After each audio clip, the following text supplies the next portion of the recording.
Hey, it's Mr. Shrum, and I'm just going to go over the growth and development of the embryo section. Here we have the fertilized egg all the way up to the fetus at 20 weeks. After fertilization and implantation, the fertilized egg grows and develops rapidly. At about 9 months, the baby has grown and developed enough to survive outside the mother, and childbirth occurs. Let's take a look at the changes that occur inside a woman's womb during pregnancy. And there's a video on the next screen about the process of growth that takes place after fertilization. I cannot show all of it. Let's show parts of it though. So we have eggs entering, sperm entering the eggs, fertilization. Then we have a zygote. Zygote goes through the fallopian tube. The embryoblast will form the embryo.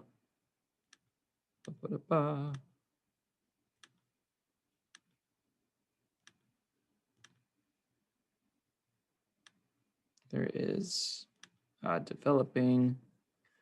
This is what a woman generally looks like during the first trimester, second trimester, third trimester. Careful. I can't play all of it because I think I'll get copyright strike. Medically viable around the second trimester.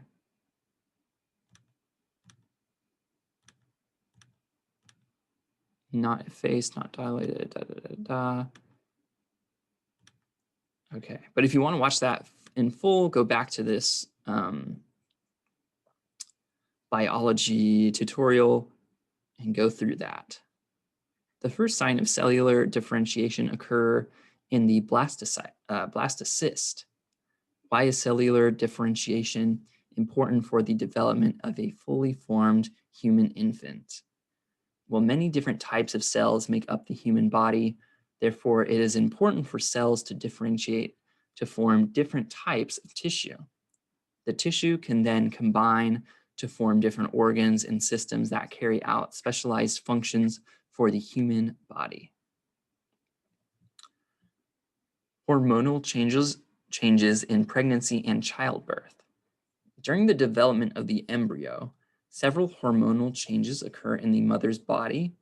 In the first week of pregnancy, the membrane surrounding the embryo secretes a hormone called human chorionic gonadotropin, or HCG.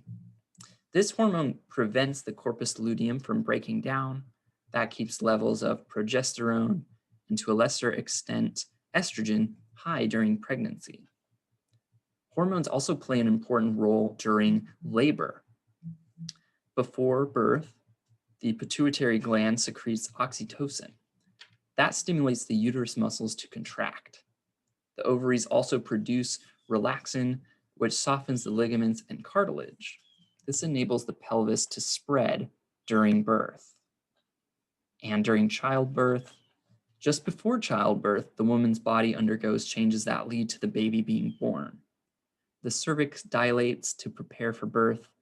The uterus, the fluid-filled amniotic sac in which the baby develops, tears, and amniotic fluid exits the vagina.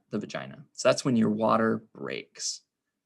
The phenomenon is commonly known as water breaking, like what I just said. When the cervix dilates to about 10 centimeters, childbirth can occur.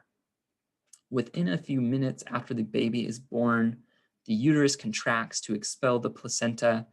The placenta is an organ that connects the developing baby to the uterus wall. And here are diagrams of that. And then this talks about premature birth. That is when a baby is born 37 weeks or earlier. Why do you think doctors label babies born at 37 weeks as premature when the average pregnancy is 40 weeks? Well, Premature babies have an increased risk of health problems due to insufficient development.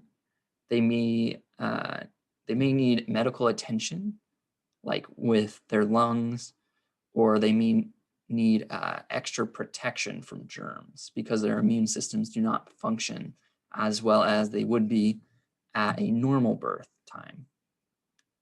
And they also weigh less than full-term babies. And that's it for human reproduction and development. If you have any more questions, ask me in Canvas, and I will be able to help you as much as possible. But until next time, I will see you later. Bye-bye. Have a good one.